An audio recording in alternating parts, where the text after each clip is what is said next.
Hey there, Agile Adventurer. Just a quick question. What if, for the price of a fancy coffee or half a pizza, you could unlock over 700 hours of the best Agile content on the planet? That's audio, video, e-courses, books, presentations, all that you can think of.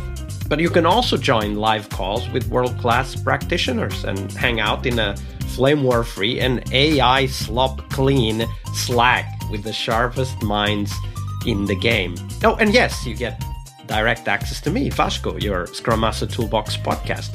No, this is not a drill. It's the Scrum Master Toolbox membership.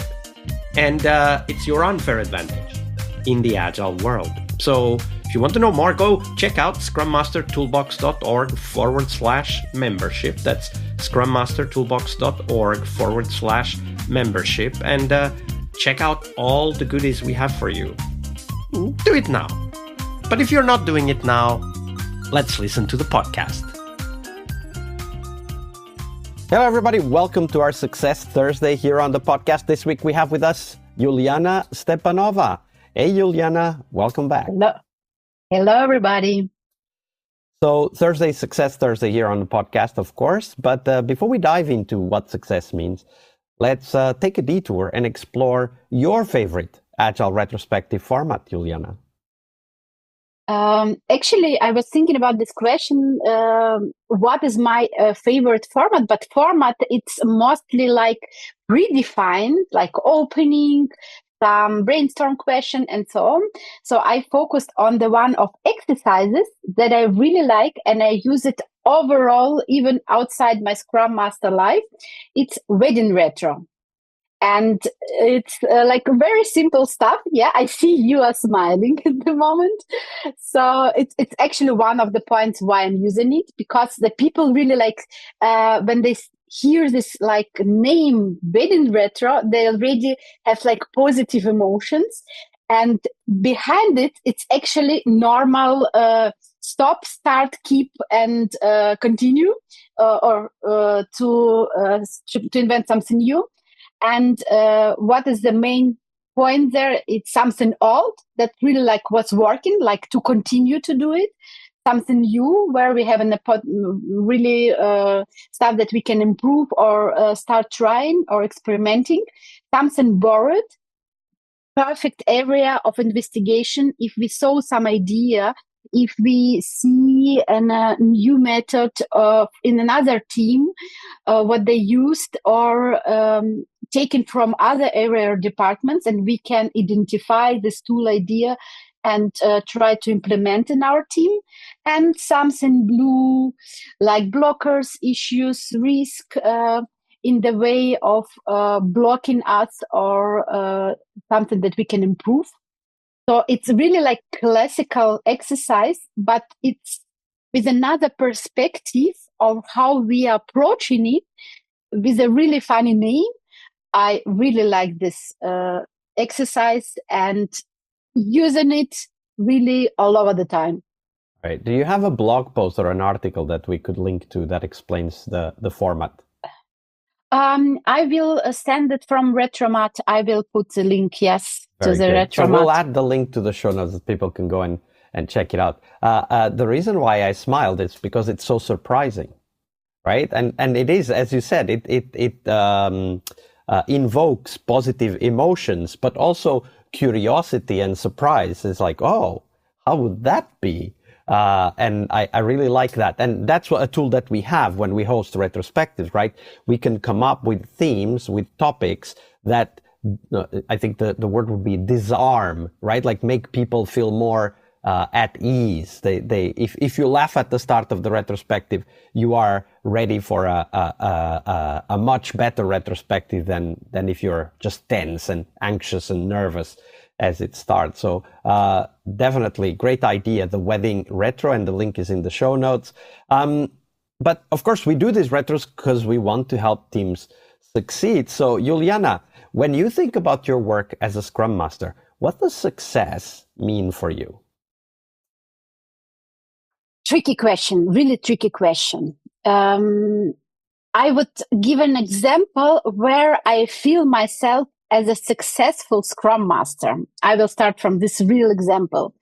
I have a development team, spread it all over the Europe, so it was not collocated team. And I have one person working with me in the office. And each time, so he was respecting the Scrum and he was performing very well. But each time he comments, so really, I don't know, Juliana, for what you have your salary. Why are you doing this job? Ouch. I don't see any of improvements and so on. And we have worked like for 1.5 years altogether. So it was mostly like in a funny way. So not like really blaming me, but he was really not understanding where is my value.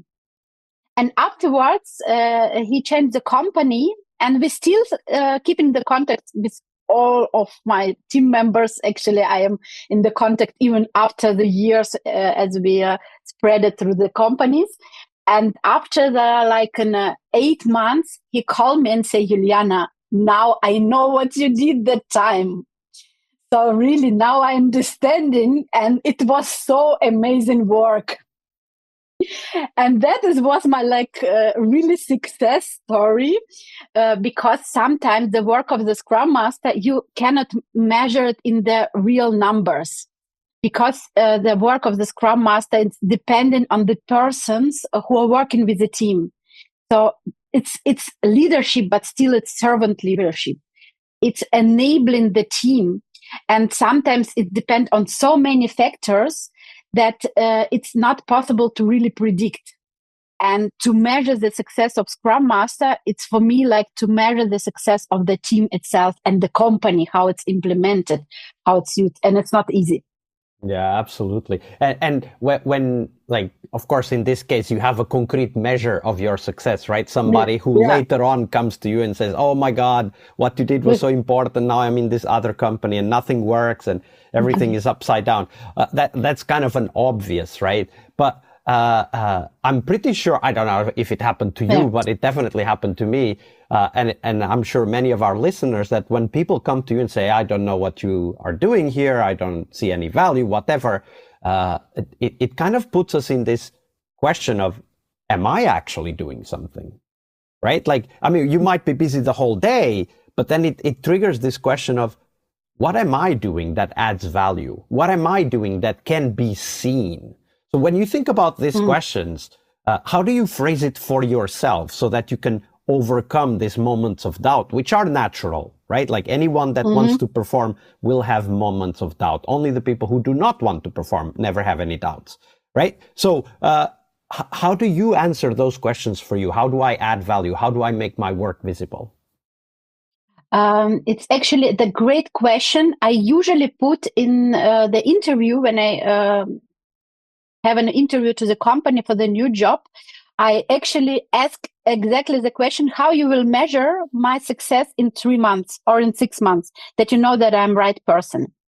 For me, I answer it in this way. I'm choosing the focus areas of work, depending on the needs from the team and company as well. For example, I would say we would like to have definition of done for all the teams, and like an above alignment, how this all teams which come into one release, what definition of done or which points or rules they will have, if it's not done, for example, yet. And I set in me like an area of time where I will work on this with the team, to measure the progress, to see if it's to create definition of done. It's not so complicated, but to follow it constantly and to respect it, it's exactly the point of the Scrum Master.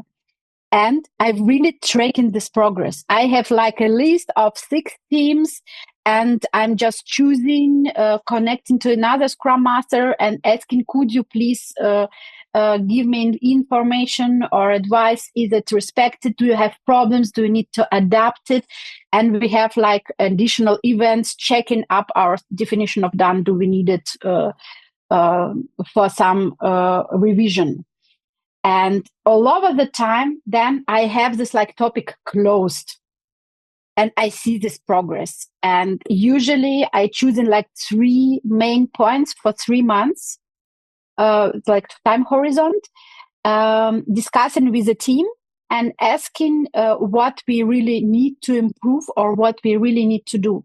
It's only one small part how Scrum Master can measure their work, measure their success. But without this focus, it's truly hard to see what you're really doing. It's for sure. That's actually a very good point. Like, it can be as simple as just having an objective and checking if you're getting close to it. Of course, I would add to that getting feedback and sharing that with your stakeholders, like all of that stuff. But that's actually a very important kind of heuristic is, do I have a clear goal? Am I working towards that goal? Can I show what I've done towards that goal? Am I even measuring myself, right? Like, it's not about others necessarily, although they will need to eventually, but also about us measuring our own work. So I really like that approach. It's very practical. Thank you for sharing that. Thank you for this question. All right, I hope you liked this episode. But before you hit next episode, here's the deal. This podcast is powered by people like you, the members who wanted more than just inspiration. They wanted real tools and real connection to people who are practicing Agile every day. We're talking access to over 700 hours of Agile Gold, CTO level strategy talks, summit keynotes, live workshops, e-courses, deep dive interviews, books, and if you're into no estimates, we got the pioneers of no estimates in those deep dive interviews as well.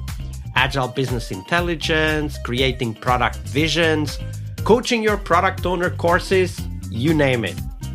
You'll get invites to monthly live Q&As with Agile pioneers and practitioners, plus a private Slack community, which is free of all of that AI slop you see everywhere, and of course, without the flame wars. It's a community of practitioners that want to learn and thrive together. It's the best place to connect with community and learn together. So if this podcast has helped you before, imagine what you will get from this podcast membership. So head on over to scrummastertoolbox.org/membership and join the community that's shaping the future of Agile. And we have so much for you.